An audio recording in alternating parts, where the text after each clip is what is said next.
Ladies and gentlemen, welcome to Aldos.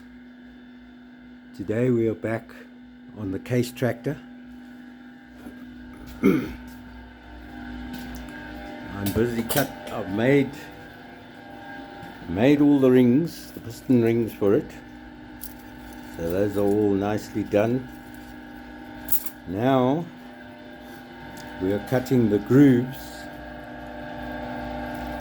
to let the oil drain back through the oil ring. You can see that one there. I've already done the groove. I don't know if you can see it right in there. So I will reset. You may not get a good view because I can't get a good view. So we loosen them off, move him to the next station, clamp him down, make sure that it's more or less there, nip it down, not too tight, otherwise you crush the ring. And then we'll come in slowly. I had these cutters made specially for this. When they used to manufacture things, they were specially made for me. I've got a whole series of them, all different thicknesses, with different sized piston rings. So they go very thin for the thin ones, very wide for the big ones. So they all had to be specifically made to do this little project. And they've worked well over the years. We've been making rings for over 20 years. And there was a lot of trial and error in manufacturing these. So I used to have a lawnmower engine on a stand, and I'd make a set of rings and put them in, test it. There was no internet to even show you what was going on, so I had to figure this thing out by myself, and it took a good couple of years of trial and error until I got them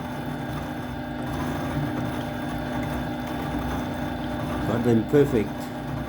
I had my VW Golf diesel that ran for 9 years, and then we sold it, and apparently it's still running with my rings that I made for it.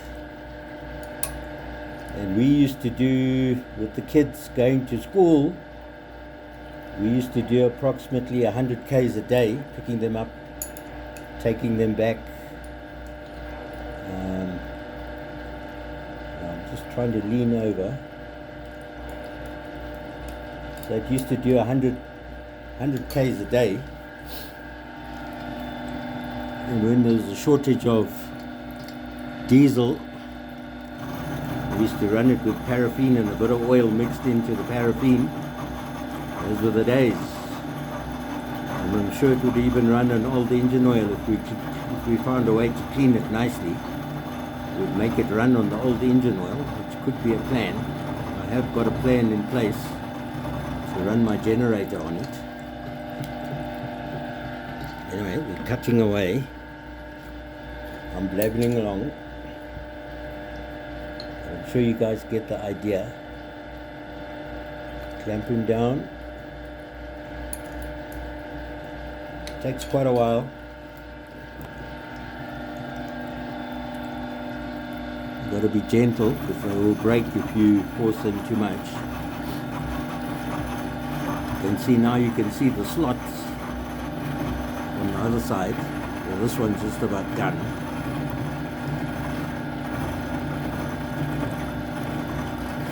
And then I've made an extra, I always make an extra 2 rings, 2 oil rings, 2 or 3 compression rings, just in case. And sometimes just in case the customer breaks one or something, then we don't have to start all over again. Right, so there's one. You can see the grooves are in now.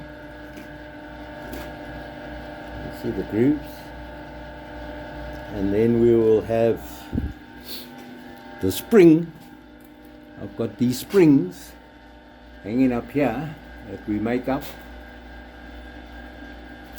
and that will go inside that groove. There's a groove that I've cut in the back, so that it will give the ring tension when it's up against the bore. So there's that. Right, now we're going, and I'll show you what else we came up with. We got the Ford Ranger. This is the one that's been giving everybody a headache. And the block, the engine block, is actually porous. If you can look down there, you can see there's a spot there. There's actually 3 holes, but the main one was this one. So what was happening, if the piston stopped at top dead center, then you'd get oil in the water. I mean water in the oil, because it would drip down to the sump. Then if the piston stopped at bottom dead center, it would now hydraulic. And there was crazy things going on about that. So anyway, we're now going to sleeve it. I've bored it out. Got to put a sleeve in there, and then that'll be fine. And I've got to machine the outside of the sleeve, because these things are very thin. These new engines, they're skimping on materials, and so everything is to the limit. So you can't use the standard sleeve that you would buy in the shop. You buy the sleeve, which I have got, and I'll show you. These are the liners here. So then I will machine the outside of that, because that's too thick. If you bore that block out to that size, that's the end of the block. You'll throw the block away. It'll go right through the water jacket. So you've got to be very careful. And yeah, so we've got this Toyota. Also, this is the one that I've brazed the top of the block. It was all corroded, so we're going to skim it before we start. I've taken out the old liner. Where's the liner? There, right at the bottom on number 6. The liner there. I've removed that one, but before we fit the new liner in, we're going to take a lick off the top just to make sure that my brazing is good, and that'll work out nicely, hopefully. Should do. Then I've been cutting a keyway.